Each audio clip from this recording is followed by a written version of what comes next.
El deseo irrefrenable de las fiestas universitarias ha provocado una situación cada vez menos insólita en Salamanca. La institución académica ha expulsado a 75 estudiantes por participar en un botellón. Comenzamos.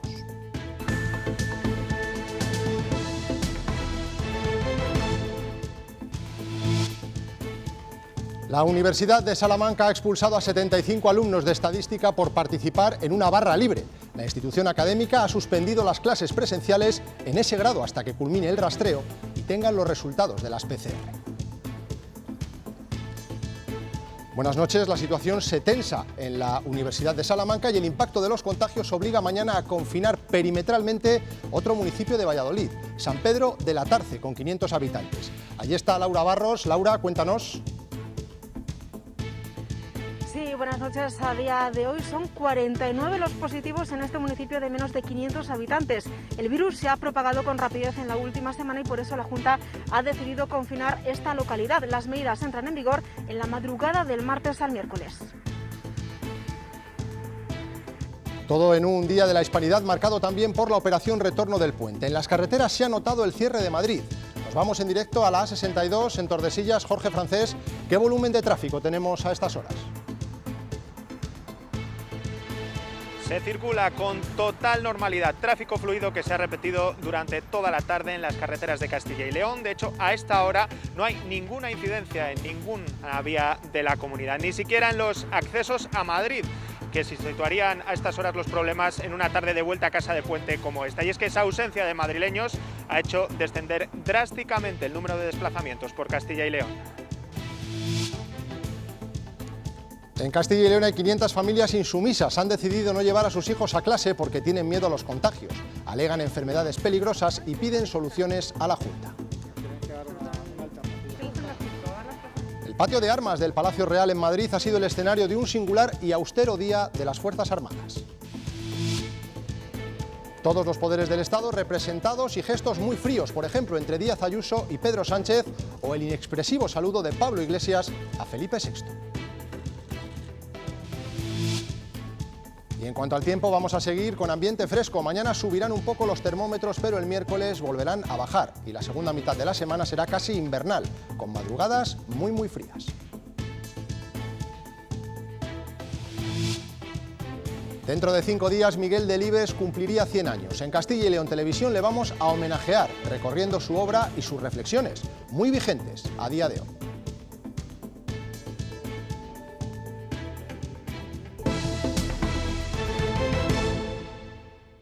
La Universidad de Salamanca vuelve a actuar de forma contundente ante los actos irresponsables de alguno de sus alumnos. La institución académica ha iniciado los trámites para expulsar a 75 estudiantes por participar en una barra libre. Nos vamos en directo hasta allí. Lidia Bartolomé, cuéntanos. Sí, ¿qué tal? Buenas noches. La Universidad de Salamanca tarde a través de una nota de prensa que expulsa de la barra libre a las clases.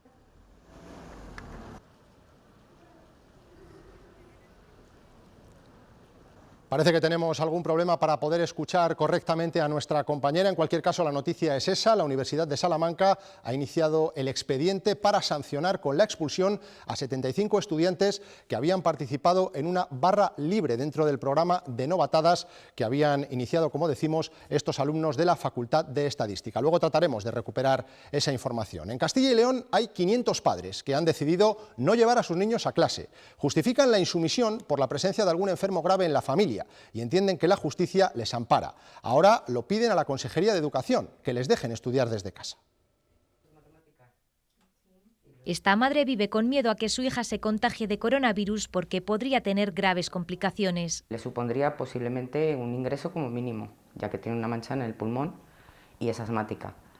Por eso no quiere exponerla a ese riesgo en un instituto. Su hija lleva un mes en casa siguiendo las clases como puede con los apuntes que le pasa una compañera, mientras las faltas de asistencia se acumulan. Si viene sanción, pues habrá que asumirla. Ya se luchará y se intentará demostrar todos los pasos dados porque no están desamparados. Tú les estás protegiendo.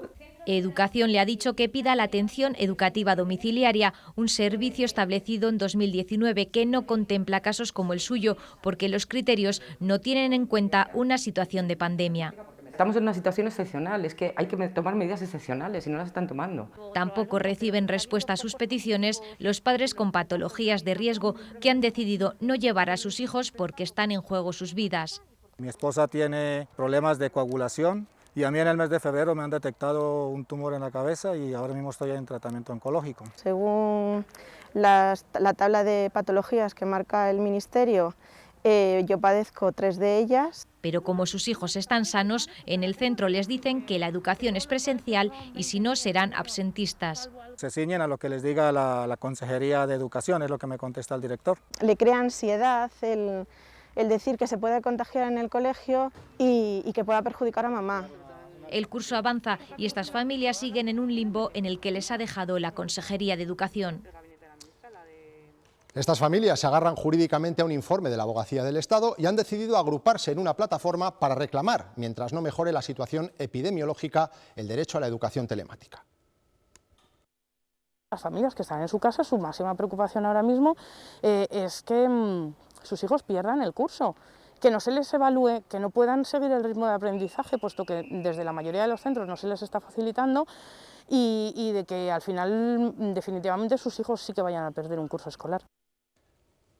La existencia de familias que prefieren que sus hijos estudien en casa no es nueva. Antes de esta pandemia ya había 500.000 en España. De ellas, 15 son de Castilla y León. Forman la Asociación para la Libre Educación y llevan 18 años reclamando que se regularice, como ya ocurre en otros países europeos.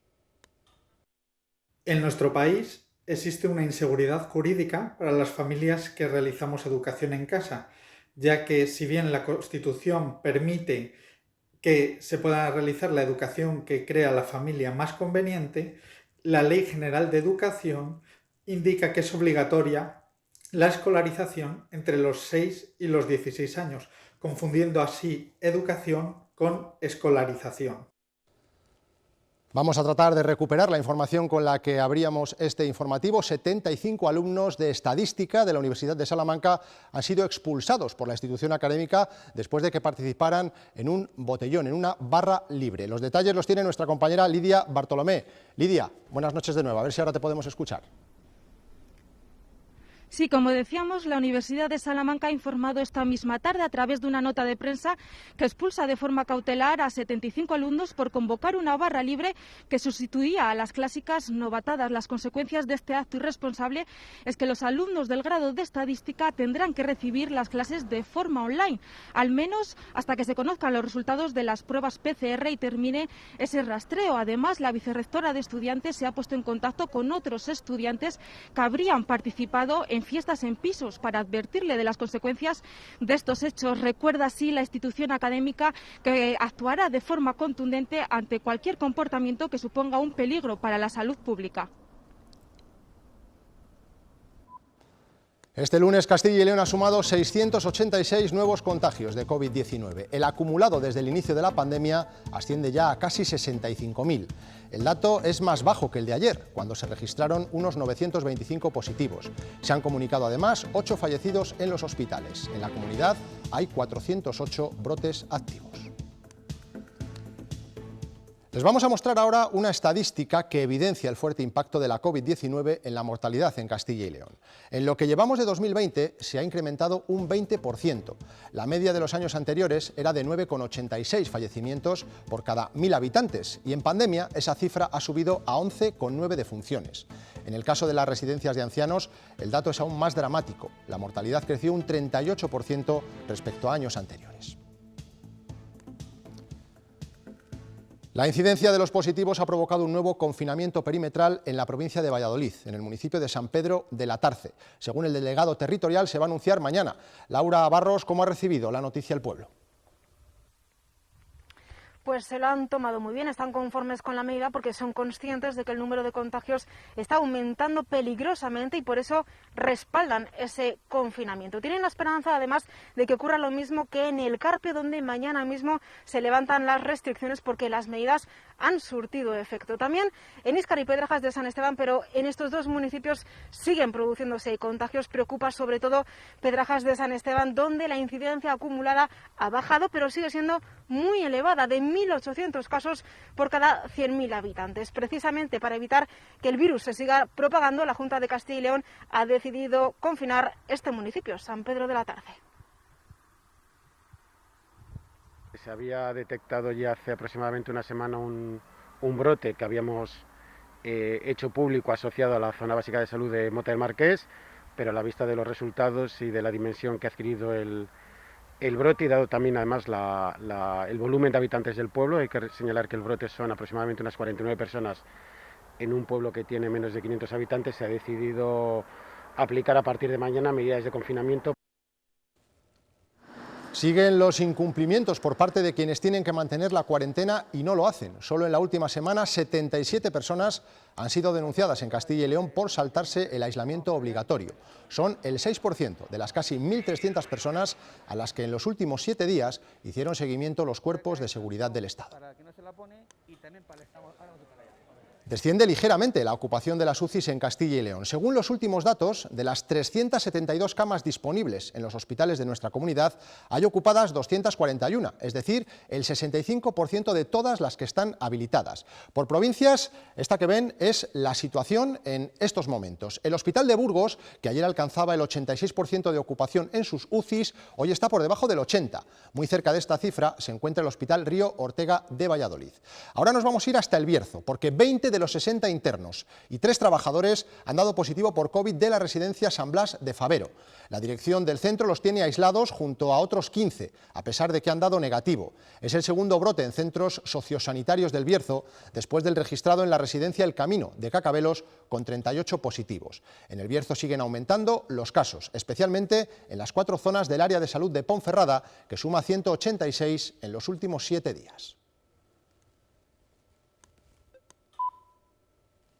Y estos son los últimos datos de contagios de coronavirus en nuestro país. Desde el viernes pasado hay más de 27.850 nuevos casos y 195 fallecidos más. Son cifras sensiblemente mayores a las que conocíamos para el mismo periodo de la semana pasada.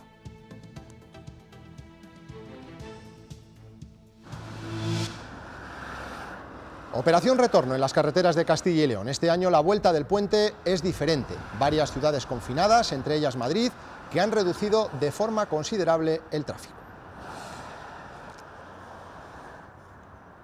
Una de esas ciudades confinadas es Palencia. Nos vamos en directo hasta allí. El confinamiento ha provocado cambios en las entradas y salidas. Álvaro Lantada.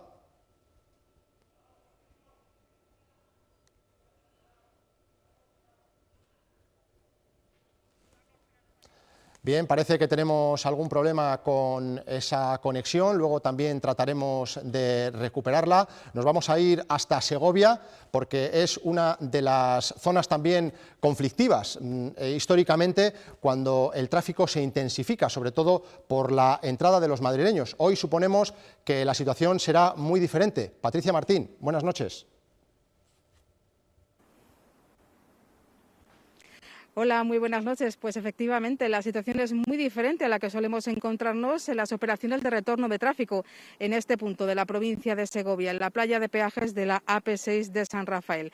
La carretera de La Coruña es una de las vías principales de entrada a la Comunidad de Madrid por los túneles de Guadarrama, pero hoy desde que llevamos aquí en este punto apenas hemos visto problemas, ni atascos ni retenciones. Los vehículos solo esperan unos segundos para poder acceder a los túneles de Guadarrama, un tráfico totalmente tranquilo, fluido, y así se espera que sea en las próximas horas. La DGT dice que no hay problemas, no hay incidencias en las carreteras que comunican la provincia de Segovia con la Comunidad de Madrid.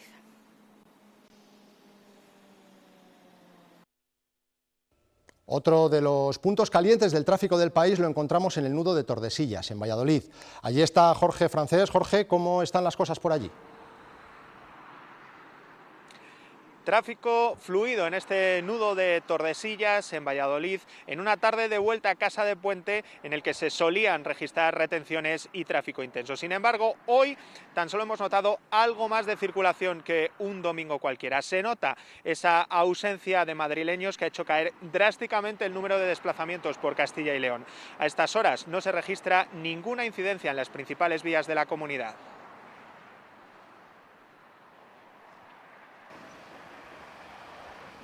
Gasolineras y áreas de descanso casi vacías, algo más de tráfico que cualquier otro domingo. así está siendo la vuelta a casa de este atípico puente del Pilar. Pues no, la verdad que no hemos visto mucho tráfico. A la ida he estado en Portugal, sí que he encontrado más tráfico que alguna otra vez, pero ahora la vuelta la verdad que muy bien. En la A62, en el nudo de Tordesillas, ni rastro de las retenciones de otros 12 de octubre a estas horas. Yo vengo del País Vasco y bastante más tráfico. Con 2 capitales de provincia y varias localidades confinadas, se nota el descenso de desplazamientos en Castilla y León. Pero sobre todo, faltan los madrileños. Se calcula que suponían entre el 50 y el 75% de la ocupación en la comunidad. De hecho, el estado de alarma en Madrid ha dejado la ocupación rural en un 30% frente al 85% del año pasado. O sea, muy poco, yo he visto que ha venido muy poco tráfico. Los que han decidido y podido viajar han tenido una más que plácida vuelta a casa. Pues ya ven que a estas horas la situación en las entradas a Madrid en condiciones normales sería de atascos kilométricos. David Aragonés, ¿vuelve a notarse el confinamiento de la capital? Sí, ¿qué tal? Buenas noches. El estado de alarma se ha notado y el retorno del puente está siendo bastante más plácido de lo que nos podíamos esperar en función de los atascos y controles que vimos el pasado viernes. Tanto en esta A1 como en la A6, las 2 principales carreteras procedentes de Castilla y León, no ha habido retenciones durante toda la tarde y presentan a estas horas total tranquilidad para ser la vuelta de un puente de 3 días. Según datos de la DGT, hasta las 6 de la tarde se ha reducido el tráfico de entrada a Madrid un 49%.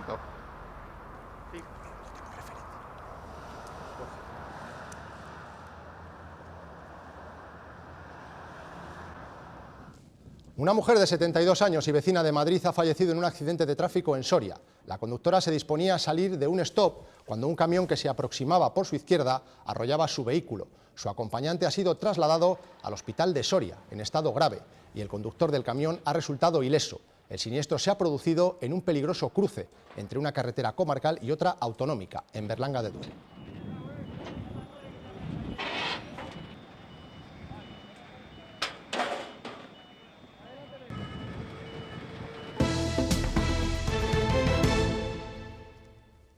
La pandemia ha provocado que este año la celebración del Día de la Hispanidad haya sido muy diferente. El desfile militar ha sido sustituido por un acto castrense muy austero en el Palacio Real. Todos los poderes del Estado han estado presentes y hemos podido ver cómo las relaciones entre unos y otros no pasan precisamente por su mejor momento. Día de la Hispanidad, fiesta nacional y jornada para la concordia, en teoría. Todas las diferencias, todas las crisis de las últimas semanas se han encontrado en el Palacio Real. Presidenta. ¿Cómo estamos? Encuentro entre el presidente del Gobierno y la presidenta de la Comunidad de Madrid. Una relación en estado de alarma desde que se rompió el efímero consenso. El Gobierno, casi en pleno, ha asistido a esta conmemoración, incluido el ministro de Consumo, Alberto Garzón, que hace unas semanas criticaba duramente al rey a través de Twitter. También el vicepresidente Iglesias, que ha saludado al monarca, sí, a lo 2020. Las comunidades autónomas, representadas por sus presidentes, incluido el de Castilla y León, Alfonso Fernández Mañueco. Tradicionales ausencias, las de País Vasco y Cataluña, a las que hay que sumar este año las de Aragón, Murcia y Baleares. El esfuerzo que nos une ha sido el lema de este día, con homenaje incluido a los fallecidos durante la pandemia y un desfile con la participación de 500 militares. Y en el aire, la patrulla Águila.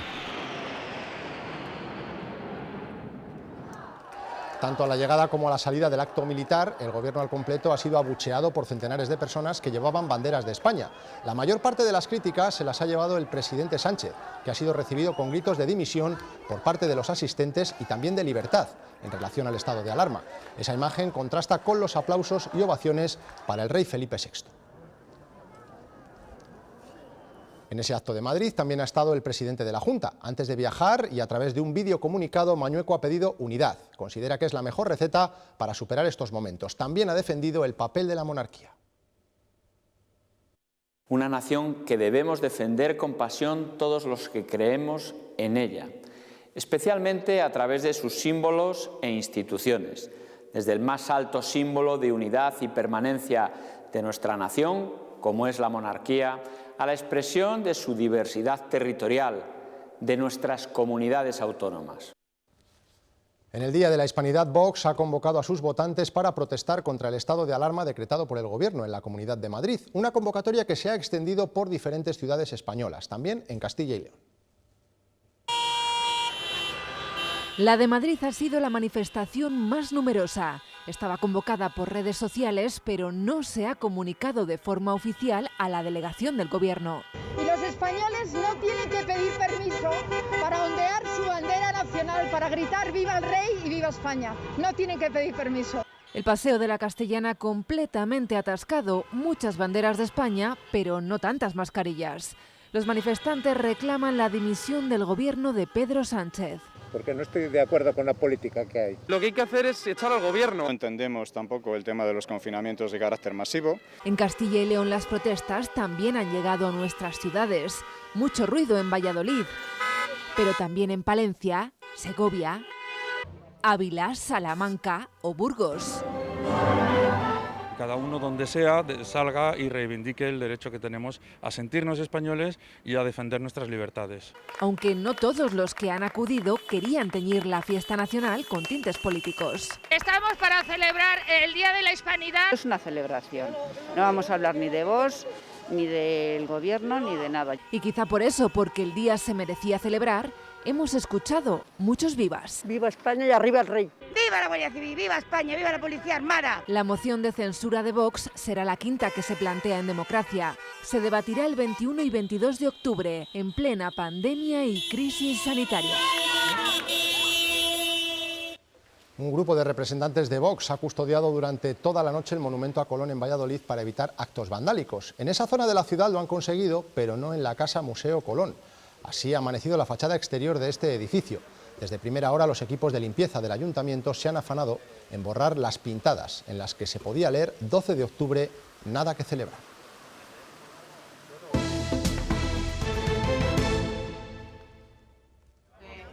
Hace poco más de un año, en septiembre de 2019, el ministro de Fomento realizaba este viaje de prueba del tren de alta velocidad entre Zamora y el límite con Galicia. Ya entonces se hablaba de que quedaban pocos meses para que entrara en funcionamiento. A día de hoy se habla de puesta en servicio inminente, pero no hay una fecha concreta. Ahora todos los ojos están puestos en ese momento, que se espera que llegue en las próximas semanas. Cuando esté listo, supondrá un ahorro de tiempo notable para los desplazamientos hacia Madrid y Galicia. La línea de alta velocidad entre Zamora y Sanabria está totalmente completada a falta de un solo informe de seguridad para su puesta en marcha. Por eso son muchos los que están pendientes de la venta de billetes para que en cualquier momento se anuncie el nuevo servicio. Y se han bloqueado a partir del 19 de este mes, de octubre. Esperemos que este día sea el afortunado, pero es que nosotros estamos en una incertidumbre total. Cuando entre en servicio este nuevo tramo de 110 kilómetros de alta velocidad, se reducirán notablemente los tiempos de desplazamientos. Zamora-Sanabria quedará reducido a 25 minutos. Cuando lleguemos a Atocha, en 1 hora y 5 minutos.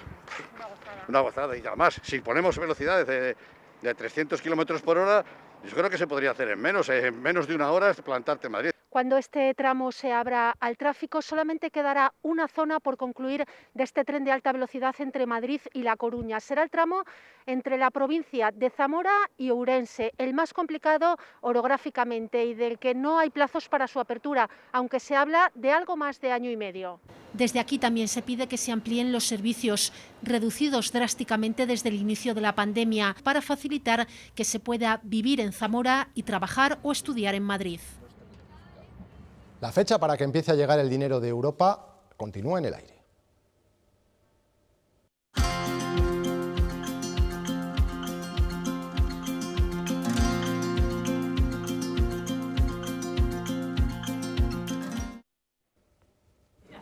Esta semana se retoman las negociaciones para cerrar el próximo presupuesto de la Unión Europea y hasta que no haya acuerdo no comenzará la cuenta atrás de esos fondos para hacer frente a la crisis provocada por la pandemia.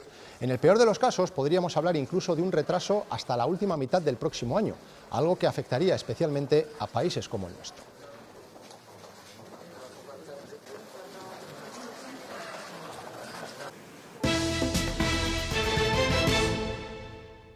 Juan Antonio Martínez Camino, José Ignacio Munilla y Arturo Ros. Es la terna de candidatos al obispado de Zamora. Esta misma semana se podría saber quién es el elegido para ocupar una vacante que dura ya 13 meses tras la muerte del último titular de la diócesis, Martínez Sacristán. El último trimestre del año va a ser especialmente movido para la Iglesia Católica en Castilla y León. La primera cita el 5 de diciembre, cuando Mario Iceta tome posesión como arzobispo de Burgos. Pero la diócesis de Zamora sigue vacante desde la muerte en septiembre del pasado año de su titular, Gregorio Martínez Sacristán. Me pide usted un juicio sobre lo que dice el Papa. Juan Antonio Martínez Camino puede ser el elegido por Francisco en los próximos días. Saldría así de Madrid y se convertiría en obispo residente tras permanecer más de 10 años como auxiliar. Sin embargo, nadie parece descartar que sea José Ignacio Munilla el que haga las maletas rumbo a Zamora. Aunque donostiarra, el obispo de San Sebastián, que lo fuera de Palencia 3 años, encontrará así una salida a un mandato al menos complejo en el País Vasco. Los problemas internos existen y yo no voy a decir que lo que ha ocurrido en Donosti sea frecuente, porque no lo es, ¿no? Pero tampoco es un caso único. La decisión de Bergoglio, sin descartar otros nombres como el obispo auxiliar de Valencia, Arturo Ros, se conocerá muy pronto. En varias ocasiones la ONU había pedido a nuestro país derogar las leyes que avalan la esterilización forzosa de las mujeres con discapacidad. El CERMI también lo reclamaba. A finales del mes de septiembre, las Cortes Generales han aprobado por unanimidad modificar el Código Penal. Es un gran avance para el colectivo de la discapacidad.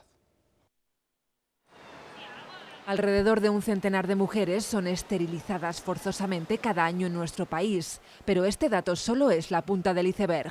Porque así lo determinaba un juez, entendía que debería ser esterilizada, ¿verdad?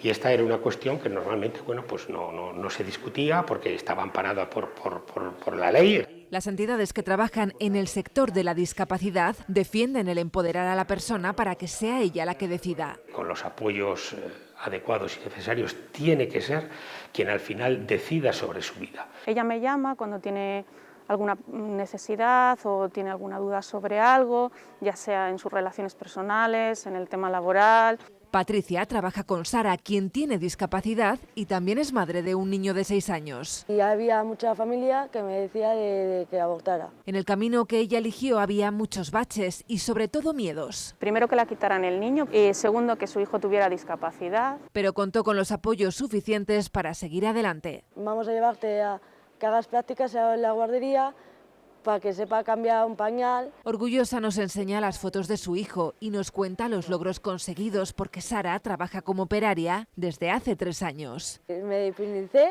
tengo mi propia casa de alquiler y vivo con mi hijo. Por cierto, aunque todavía es pronto, nos confiesa que le gustaría ampliar la familia. El próximo 17 de octubre Miguel Delibes cumpliría 100 años. Su memoria y las reflexiones que dejó en sus obras al retratar la sociedad continúan de plena actualidad. Delibes advirtió, por ejemplo, del problema de la despoblación, del cambio climático o del maltrato al idioma. Durante esta semana de su cumpleaños, nuestro homenaje va a ser recorrer algunos de sus libros para constatar su vigencia décadas después. Miguel Delibes mostró en muchas ocasiones su preocupación por cómo el mundo rural iba quedando abandonado por la sociedad y también por la política. Su obra, El disputado voto del señor Cayo, es un retrato de los inicios de nuestra democracia. Evidencia además cómo los intereses de los políticos y los de los habitantes de los pueblos tomaban caminos contrarios. El señor Cayo y aquellos candidatos que fueron a visitarlo hablaban idiomas muy diferentes. Nosotros, por ejemplo, somos la opción del pueblo. La opción de los pobres. Pero yo no soy pobre.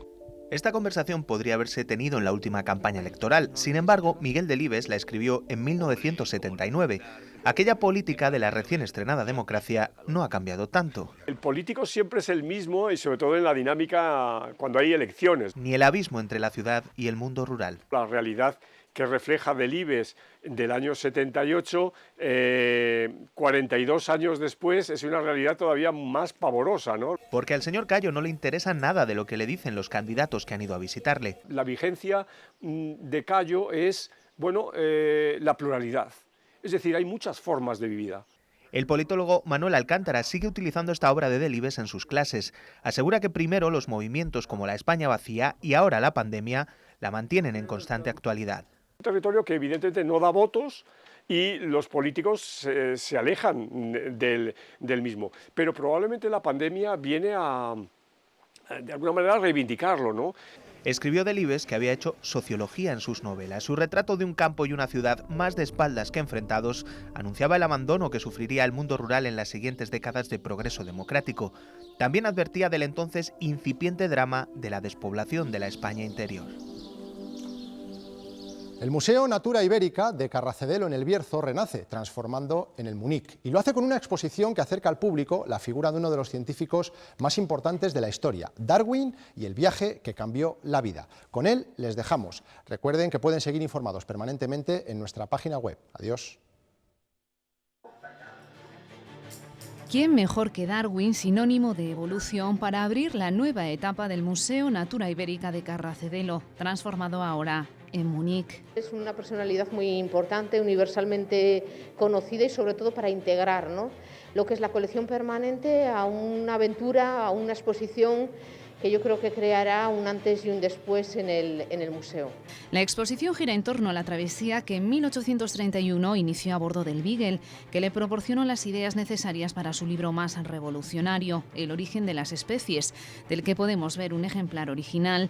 Darwin fue sobre todo un niño curioso y esa curiosidad alimenta la esencia del nuevo centro cultural. Aportar unas exposiciones, una programación de calidad y sobre todo pues abrir un espacio nuevo. En la muestra Origen, la duda de Darwin, colaboran varias universidades como la de Cambridge y recrea con material de la época la vida personal y profesional del científico. Puede verse hasta abril de 2021.